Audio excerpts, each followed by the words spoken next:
Estoy donde quiera que vayas.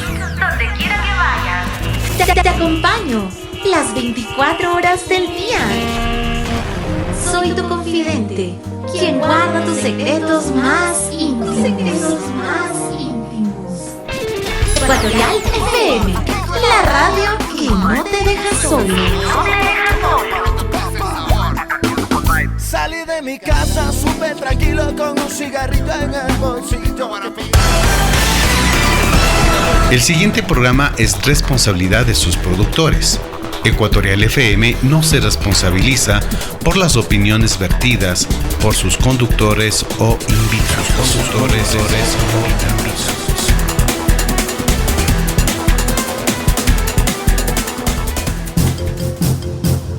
Ecuatorial FM presenta.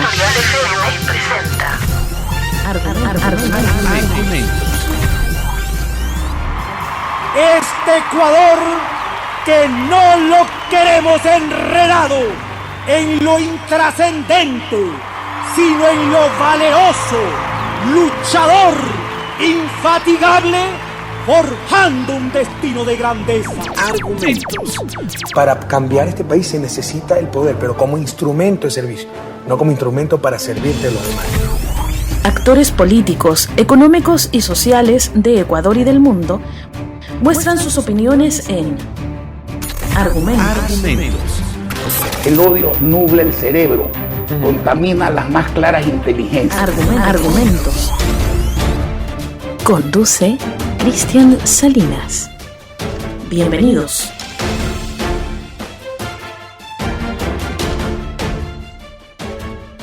Con la magíster Carolina Andrade, que es nuestra siguiente invitada.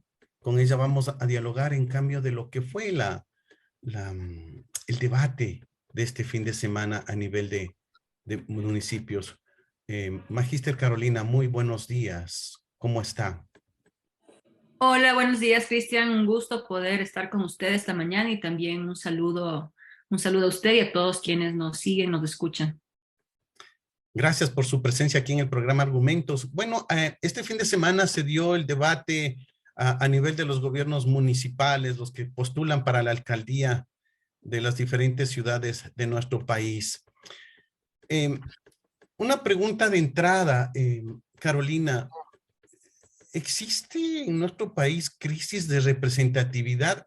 Digo esto porque, primero, por el número de candidatos y segundo, porque la mayoría de candidatos con sus palabras y con sus maneras y con sus formas hablan casi de lo mismo, por no decir exactamente lo mismo, pero entonces, ¿qué es lo que sucede cuando hay proyectos similares, llamémosles así, cuando hay ideas similares, pero hay una multiplicidad de candidatos? Hay una crisis de representatividad en el país. Bueno, creo que más que una crisis de representatividad es que no hemos logrado tener una cultura política en el sentido de que no se valora que un candidato sea parte de una organización política de manera sostenida y permanente. Entonces, eso refleja también en los movimientos y organizaciones políticas en general, que son utilizadas como espacios de alquiler por ciertos actores, ¿no? Cuando vemos a un candidato que es parte de una organización ya durante varios años, es decir, que defiende unos postulados, una visión ideológica, tiene su posición política y se ha mantenido coherente con eso y con su organización. Pero por otro lado vemos candidatos que probablemente estuvieron apoyando a una organización, pongamos el caso de Pedro Freile. Él apoyó las movilizaciones durante la época donde Guillermo Lasso, Andrés Páez llamaban las movilizaciones en Quito, estuvo ahí presente, apoyó a Creo, luego se presentó como un candidato que era de una tendencia alternativa en las últimas elecciones presidenciales junto con Guillermo Lasso y en una segunda vuelta le dio el apoyo a Guillermo Lasso. Ahora, a pesar de que firmó la carta de Vox, que ustedes recordarán que es esta carta, este acuerdo global que une a la ultraderecha de diferentes partes del mundo, desde España a toda Latinoamérica, con una posición de ultraderecha de negar muchos de los derechos básicos de la población. Ahora se presenta por una organización política que es el Partido Socialista, que no tiene nada que ver con una posición de extrema derecha de esta carta que fue firmada. Entonces ahí vemos una serie de incongruencias que lo que nos muestra es que los partidos políticos no están consolidados. Y también podemos hacer una crítica a los partidos políticos, porque muchas veces los partidos políticos, en cambio, no valoran a sus militantes, a quienes están dentro de su organización, y entonces lo que hacen es privilegiar actores que nunca han sido parte de la organización para darles posiciones de elección popular, ¿no? Entonces, ahí tenemos un doble desafío, y si tuviéramos realmente organizaciones que busquen dar una respuesta basada en sus postulados ideológicos, sus principios, entonces eso sería mucho más fácil que esta proliferación de organizaciones donde todos están mezclados de acuerdo a sus conveniencias e intereses políticos. Ahora, estos debates que se dieron este fin de semana muestran, como le dije, teorías muy parecidas entre ellos, pero que no fueron desarrolladas primero por el número, por el tiempo, y que incluso los mismos candidatos desperdiciaron el tiempo para responder por las preguntas, pero obviamente también hubo preguntas que no estaban acorde al tema que se planteaba. ¿Cómo mejorar? Vamos primero por la forma, ¿no? Vamos primero por la forma, luego por el fondo. ¿Cómo mejorar este tipo de acciones políticas, como se le conoce al debate? ¿Cómo mejorar para que justamente sea eso, un debate, una propuesta de ideas y de planteamientos entre los diferentes actores, y que obviamente la ciudadanía tome una decisión, digamos así, por una o por otra persona? Yo creo que el primer limitante es la cantidad de candidatos que existen, ¿no? Son 12 candidatos, entonces en el caso de Quito, entonces eso promueve a que sean 2 grupos y que no todos puedan interpelar o cuestionar entre todos, ¿no? Entonces tenemos ahí una diferencia. Otro es el formato que se seleccionó para el debate. Creo que 45 segundos es muy poco para poder desarrollar el cómo y por qué. Bueno, desarrollan el qué y el por qué, pero no desarrollan el cómo, ni cuándo, ni de qué forma, ni cuánto dinero van a definir para esas prioridades. Entonces, por eso es que queda a media respuesta a las propuestas que presentan los candidatos, y tampoco les permite espacio para poder diferenciarse, ¿no? Entre unos u otros.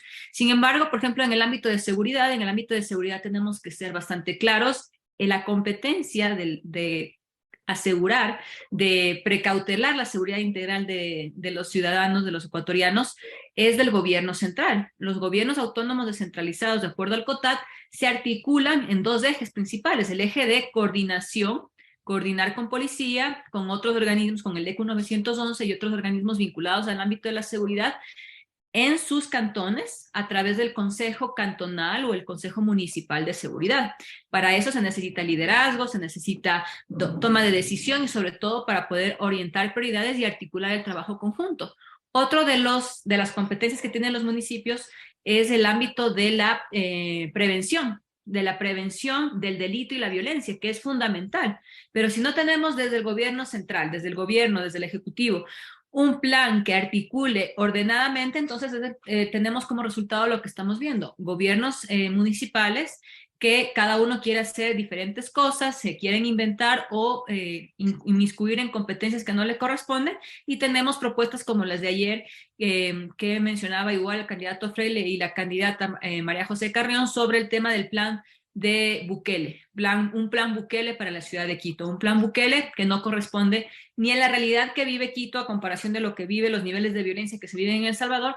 Tampoco corresponde porque el gobierno local, municipal, no gestiona las cárceles y no tiene el poder o el control sobre las Fuerzas Armadas ni la policía para actuar como se ha actuado en El Salvador. Y por otro lado, uno de los candidatos mencionó que estaba siendo asesorado por altos funcionarios de este gobierno. Hay que recordar que hay varios altos funcionarios que han sido sancionados por el Departamento de Tesoro por vínculos, por negociaciones oscuras con narcotraficantes y con líderes de organizaciones criminales en El Salvador, y se les ha sancionado y se les ha restringido el ingreso a Estados Unidos por eso. Entonces, ese es el equipo que él está buscando como asesoría. Me parecería que es totalmente equivocado, y me parece más una respuesta bastante demagógica, buscando llamar la atención en competencias que no le corresponden al municipio.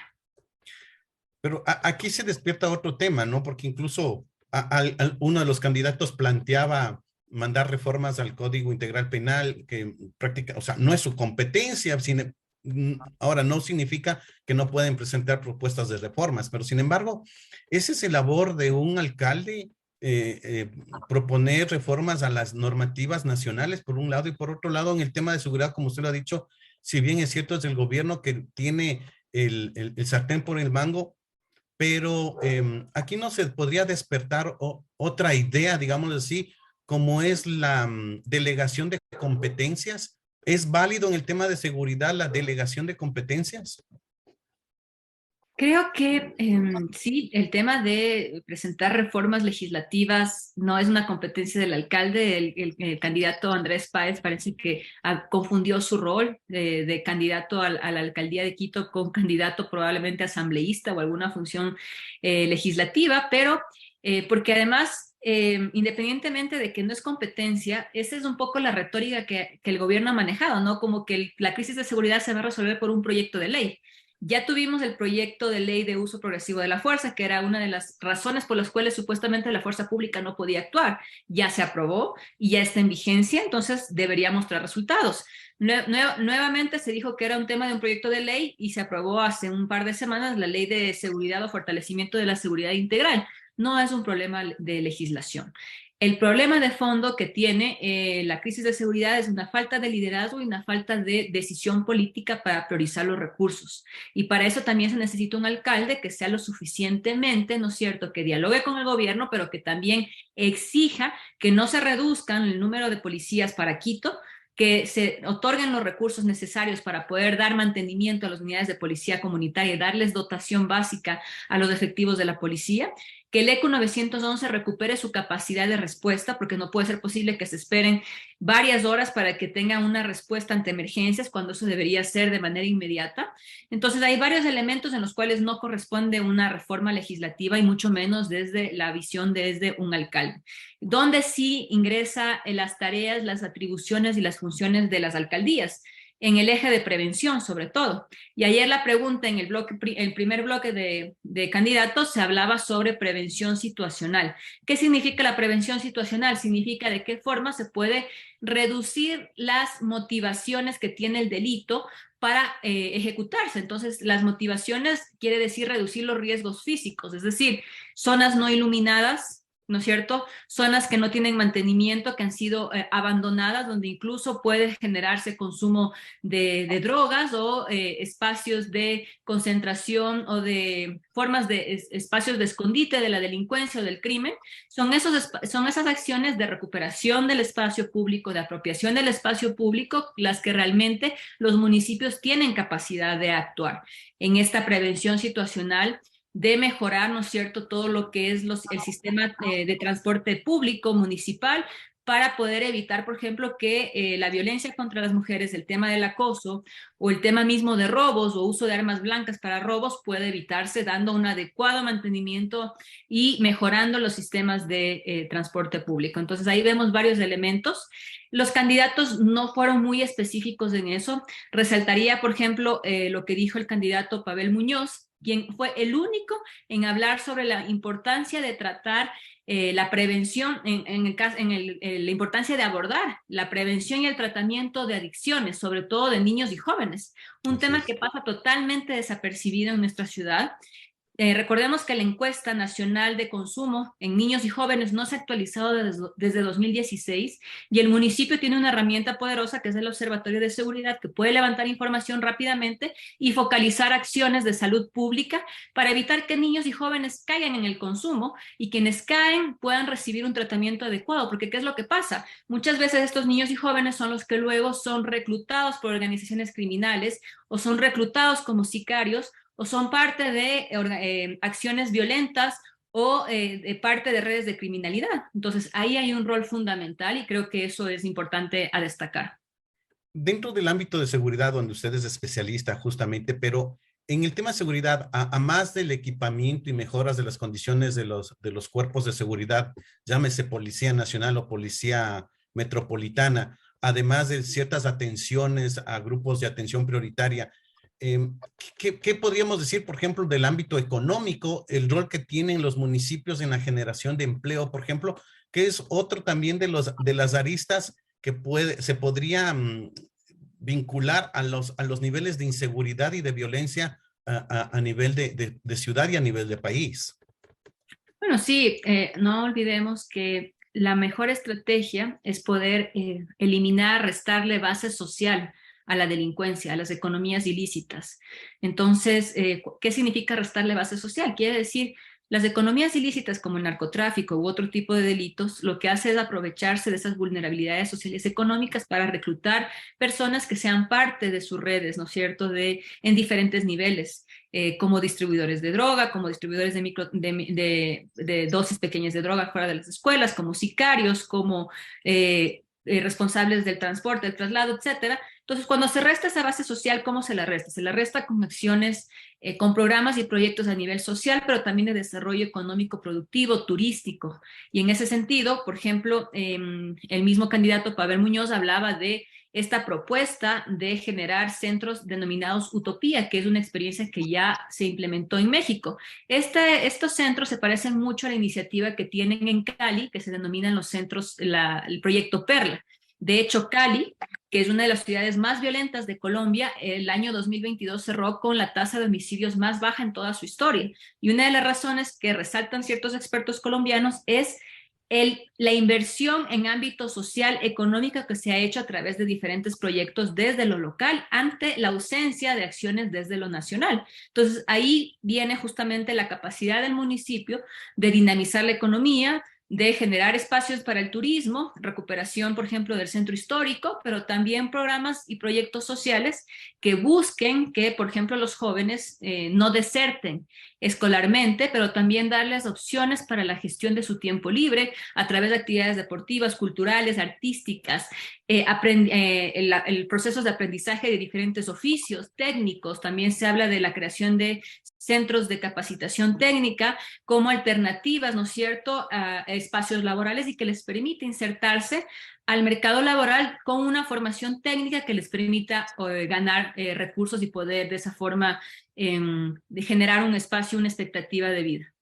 Ahora, por ejemplo, hubo dos candidatos que hablaron justamente de la cuestión económica del emprendimiento. Fue la Natasha Rojas y el mismo Yunda, en la que decían que en un caso, Natasha, destinar $10 millones para la generación de créditos de emprendimiento en la ciudad, y Jorge Yunda creo que fue que habló de $1.500 millones de gestionar para la empresa, con la empresa privada, para justamente movilizar puntos de polos de desarrollo. ¿Qué tan viable, qué tan ciertos son esas propuestas en este caso para Quito, ¿no?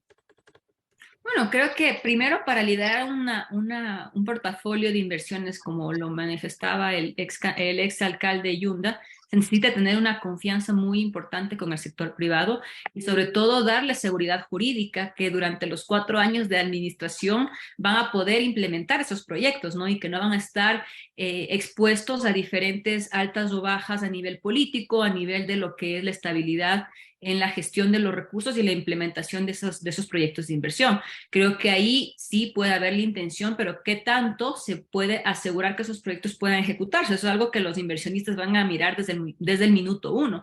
Lo que ellos buscan, ¿no es cierto?, es un alcalde que también les provea seguridad jurídica y les asegura que esos proyectos van a poder implementarse independientemente de las cuestiones políticas o las adversidades políticas que puedan sucederse al interior del municipio. Pero sí, esa es una forma, un mecanismo para poder dinamizar la economía local. De hecho, Bogotá tiene una gran economía local que se dinamiza a través de la gestión del municipio, pero en Quito, en cambio, lo que hemos visto durante los últimos 8 años al menos es un periodo de bastante inexperiencia y de buscar, ¿no es cierto?, un poco reinventar cosas cuando se pudo haber trabajado en una planificación de mediano y largo plazo, y por otro lado un periodo de alta inestabilidad política que se tradujo en una inestabilidad en la seguridad jurídica de quienes estaban apostando por inversiones en la capital, no solamente en los temas inmobiliarios, pero también en proyectos que son necesarios como el tema de la planta de tratamiento de residuos, o también otros proyectos que busquen, ¿no es cierto?, recuperación del centro histórico para poder generar espacios turísticos que sean llamativos a diferentes sectores, etcétera. Entonces hay un sinnúmero de proyectos que pueden dinamizar la economía local, pero que por falta de confianza con las autoridades no han podido avanzar. Ahora, por ejemplo, es hora también creo que de ponerse a pensar en Quito, Guayaquil, en las ciudades más grandes, es que es suficiente una sola, una sola autoridad para toda una administración pública y gestión de toda una ciudad. En el caso de Quito, que viene a ser una de las más grandes, y Guayaquil también, no es necesario también ya comenzar a repensar en una división de gestión, como por ejemplo México, en la Ciudad de México. Ciudad de México tiene alrededor de 26 millones de habitantes y su gestión municipal está dividida en 13 municipios, entonces hay 13 alcaldes. ¿Será posible pensar en eso para que también la obra pública o la gestión sea más atendida en las diferentes ciudades más grandes de Ecuador? Creo que sí, es un tema que está ahí, que es parte del análisis al mediano y largo plazo, pero mi pregunta también es si como en la situación actual no se ha logrado, ¿no es cierto?, ordenar adecuadamente la planificación y las prioridades, entonces imaginemos una mayor segmentación de los espacios de toma de decisión y de planificación. Puede ser que eso en este momento sea un poco contraproducente. Yo creo que sí hay que avanzar hacia eso, hacia esa descentralización, para que no queden ninguno de los territorios excluidos frente a veces visiones muy centralistas que puedan tener los diferentes alcaldes, pero creo que también es importante en esta situación actual empoderar más a las administraciones zonales. Esto quiere decir darles mayor espacio de toma de decisión, mayor gestión de recursos, pero también obviamente con mayor auditoría de cómo se están manejando esos recursos, para que de esa forma se pueda descentralizar más, o en este caso desconcentrar más los espacios de toma de decisión y avanzar poco a poco al análisis técnico real de qué tan efectivo puede ser ya una organización más a través de municipios más pequeños que integren el Distrito Metropolitano de Quito. Sin embargo, creo que en este momento lo importante es poder trabajar una planificación de ciudad real y que pueda implementarse, porque hemos, como decía, vivido dos periodos, uno de alta inexperiencia y otro de alta inestabilidad. Entonces, eso lo que ha sucedido es que ha pasado factura a la implementación de proyectos, de programas, de obras que puedan mantenerse en el tiempo. Además, también muchas veces del interés político de turno de querer reinventar todo, llegar al poder y decir, bueno, esto no sirve, a pesar de que pueden haber sido programas, proyectos que estaban implementándose de manera adecuada y al final volvieron a, desde cero, tratar de reconstruir todo, lo que genera pérdida de recursos humano, financiero, técnico, tecnológico, y al final quienes terminan afectados somos los ciudadanos. Ahora también se tocó un tema que es el Estatuto Autonómico de Quito. ¿Es necesario discutir sobre el tema? ¿O se podría seguir pateando la pelotita para adelante para que llegue un mejor momento? ¿Qué persigue el Estatuto Autonómico de Quito? ¿Cómo plantear justamente este tema para la nueva administración? Bueno, ayer varios de los candidatos coincidían en que eso es un tema que tiene que avanzar, tiene que hacérselo mucho más participativo, tiene que enfocárselo de una manera técnica, el tomar la decisión de crear esta especie de constitución o de principios que guíen la administración local, específicamente del Distrito Metropolitano, creo que sería algo positivo, porque en algo nos ayudaría a poner mínimos comunes entre todos los actores políticos y sociales independientemente de su posición partidaria. Eso quiere decir pensar en un proyecto de mediano y largo plazo que plantea objetivos en desarrollo económico, productivo, en el tema de desarrollo, en la parte de fortalecimiento de actividades comerciales, turísticas, pero también en el tema de seguridad, desde la prevención del delito y la violencia. Entonces, por ese lado es algo que permitiría generar una especie de consenso de ciudad de cómo avanzar frente, como vemos en la actualidad, una incapacidad del gobierno central en poder priorizar los recursos y priorizar las acciones. Entonces, ante ese escenario, creo que es favorable tener mayor empoderamiento desde lo local y poder dar una respuesta que venga acompañado con recursos que puedan también generarse desde la propia administración local.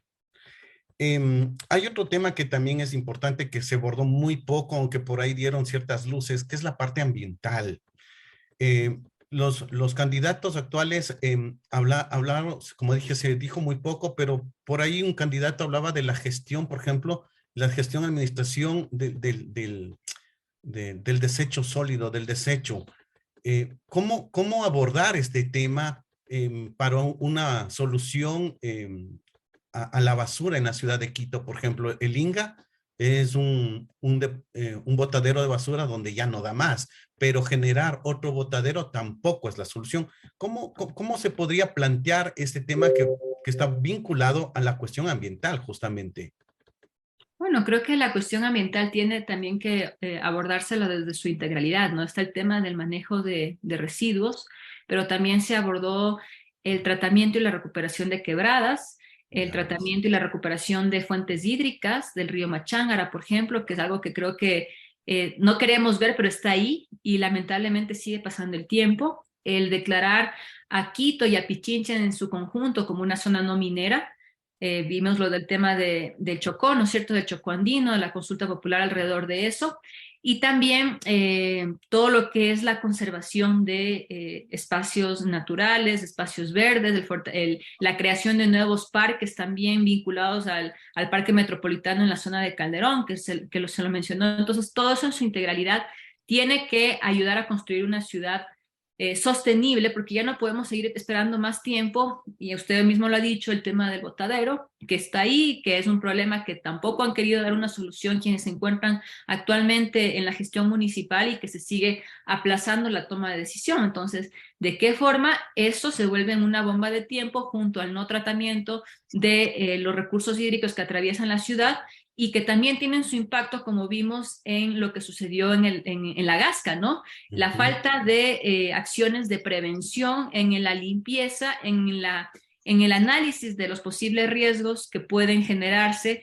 de deslaves, de inundaciones, ¿no es cierto?, en diferentes puntos de la ciudad, cuando existen construcciones de viviendas que a veces no están en zonas que puedan garantizar que frente a una adversidad climática tenga sus efectos y que produzca catástrofes humanas, ¿no? Entonces, todo eso en su integralidad debe ser abordado, pero para eso también se necesita primero actuar en la prevención, y muchas veces a los actores políticos no les gusta actuar en la prevención porque los resultados no son inmediatos. Entonces, un candidato que piense en la prevención y que plantea acciones que probablemente tomen un poco de tiempo en ejecutarse, es un candidato que está pensando en el mediano y largo plazo y no solamente en el periodo electoral.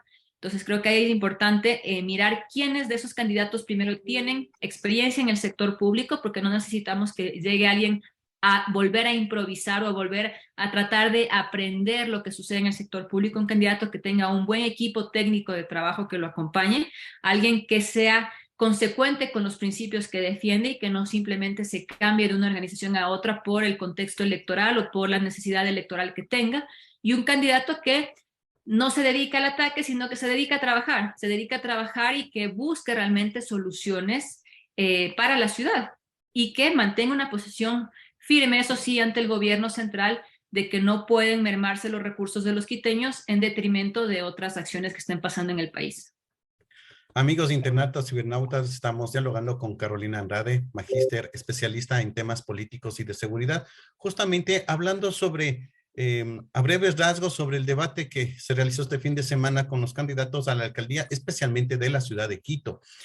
Esta entrevista está siendo transmitida por el Real Audio de Ecuatorial FM y su plataforma de Facebook, y en las próximas horas esta misma entrevista podrá ser vista por el canal de YouTube de Ecuatorial FM.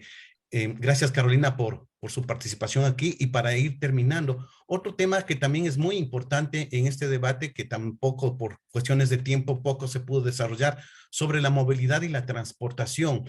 Bueno, se ha hablado sobre la reorganización del transporte en Quito, las frecuencias de operaciones, la entrada en vigencia de la operación del metro en la ciudad. Bueno, solo esos sistemas de transporte son los que se debe pensar actualmente, o también ya debemos como ciudad comenzar a pensar también en otros sistemas de transportes, como por ejemplo lo que se planteó en el señor Rodas, de ingrata recordación para la ciudad, pero sin embargo planteó lo que se llamaban los metrocables. ¿No es hora también de pensar en estas otras formas de transportación para aliviar a la ciudad justamente de la movilidad? Bueno, creo que el reto fundamental de quien sea electo es que ponga a trabajar el Metro de Quito, ¿no? desde hace varios años que se inaugura solamente para generar un impacto mediático, pero la verdad es que no ha entrado en funcionamiento. Entonces, ese es el primer paso. De ahí, por ejemplo, el candidato Pavel Muñoz ha hablado de la necesidad de que se maneje un sistema integrado, digitalizado de todo el pago que se realiza del uso del metro, lo cual va a permitir concentrar información sobre qué rutas, cuáles son las paradas que tienen mayor tráfico, cuáles son las que necesitan generar mayores conexiones con otros puntos, y a partir de eso conectar el sistema de transporte público para poder de esa forma generar un espacio integral interconectado que sea basado más en los kilómetros recorridos y no por centavo, ¿no es cierto?, de lo que se recauda por pasajero. Entonces eso creo que va a cambiar bastante la dinámica, porque ahorita siempre vemos en el transporte público cómo compiten para generar un mayor número de pasajeros en lugar de buscar extender las rutas. Hay ciertas zonas donde no llega el transporte público y la gente tiene que caminar a veces 15, 20, 30 minutos para coger un bus y después un trayecto de 2 a 3 horas para poder llegar a su lugar de trabajo.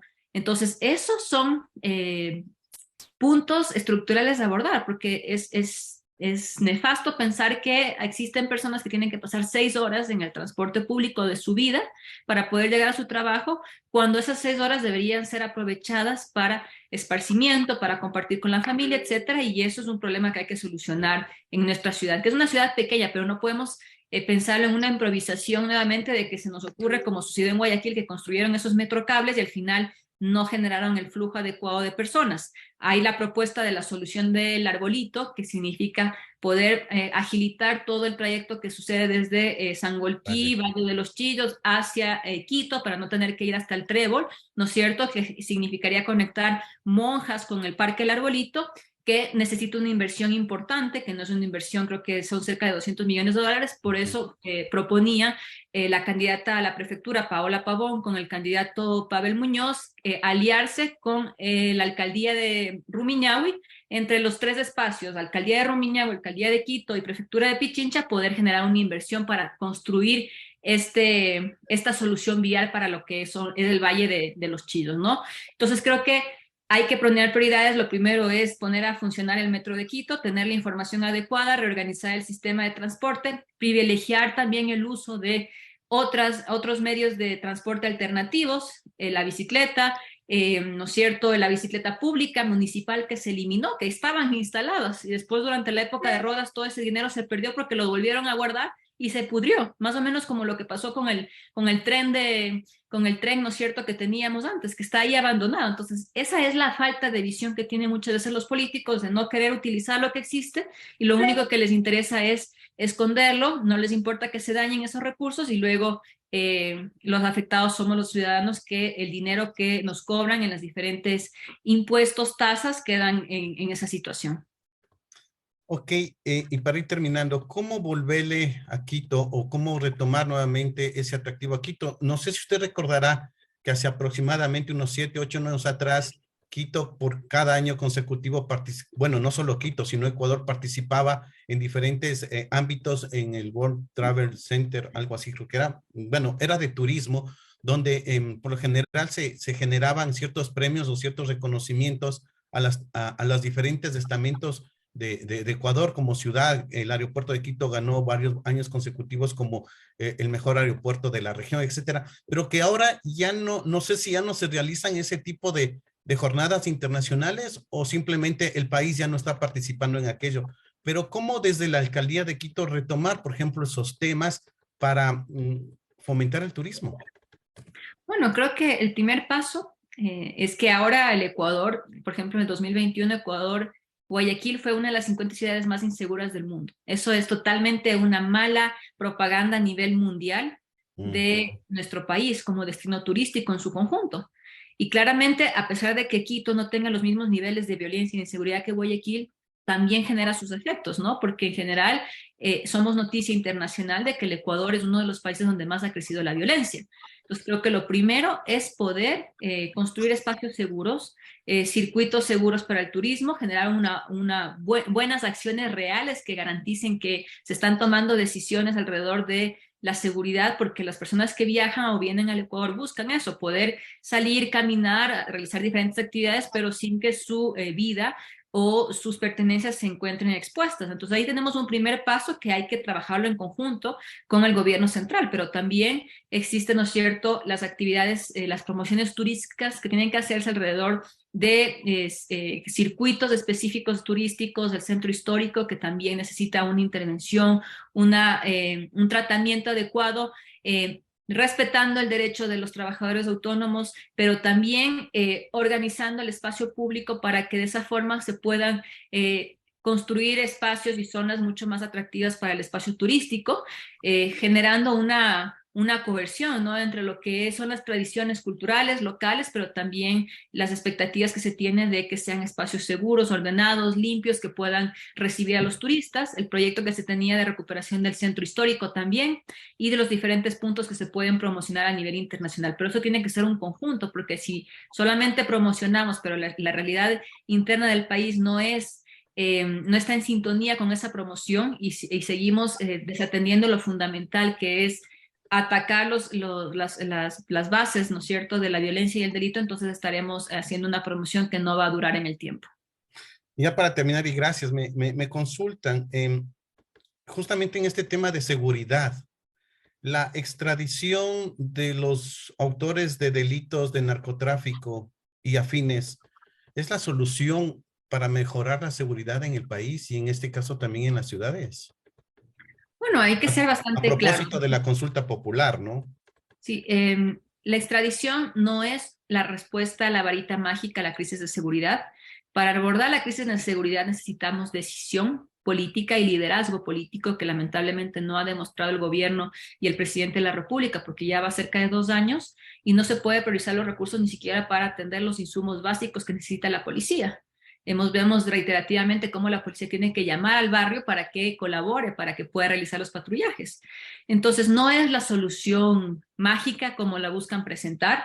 Incluso hay que ser bien claros que cuando las personas son extraditadas es por pedido de un país externo, ¿no? Quien está requiriendo personas que han sido involucradas en delitos transnacionales, es decir, parte de organizaciones criminales, de redes de lavado de dinero, puede ser también redes de corrupción, pero, por ejemplo, la extradición no permite que esas personas sean sentenciadas dentro del país de origen. Quiere decir que el Estado ecuatoriano no podría recuperar un centavo mal habido ni de narcotráfico, ni de corrupción, ni de nada, porque todo eso pasaría bajo jurisdicción del país requirente.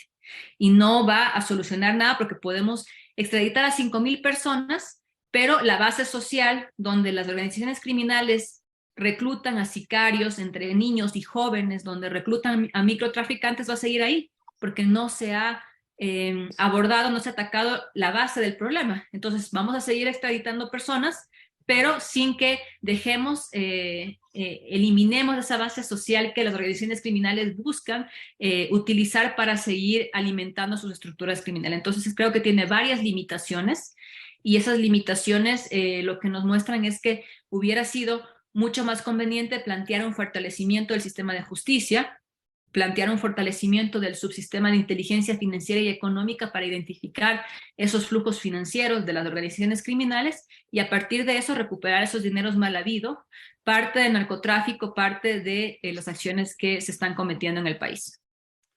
Ok, Carolina, le agradezco por su presencia y participación aquí en el programa Argumentos y bueno, hasta una próxima oportunidad y esperemos que cómo se desarrollan estas elecciones y ojalá la ciudadanía también pueda fijarse no solo en personajes, sino también en proyectos y en propuestas viables. Un fuerte abrazo y hasta una próxima oportunidad. Que esté muy bien, un saludo. Gracias. Amigos, amigas internautas, cibernautas que nos ven y nos escuchan a lo largo de Ecuador y del mundo, este es el programa Argumentos. Y bueno, hemos en esta ocasión conversado con un candidato a la concejalía del Cantón Antonio Ante en la provincia de Imbabura, al norte de Ecuador, y también con la analista política y de seguridad, Carolina Andrade. Bueno, hemos presentado a estas personas. Ustedes son los que escucharon, ustedes son los que deciden. Un fuerte abrazo. Hasta el próximo programa. Estuvo con ustedes Cristian Salinas. Ecuatorial FM presentó Argumentos.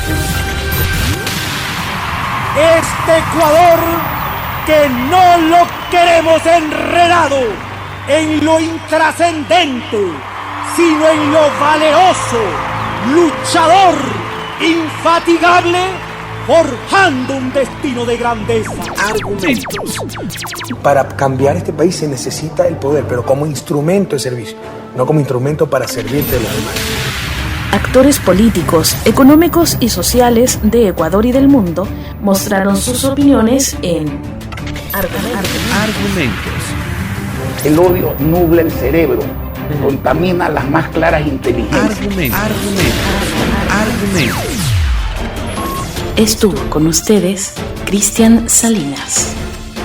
Hasta la próxima semana.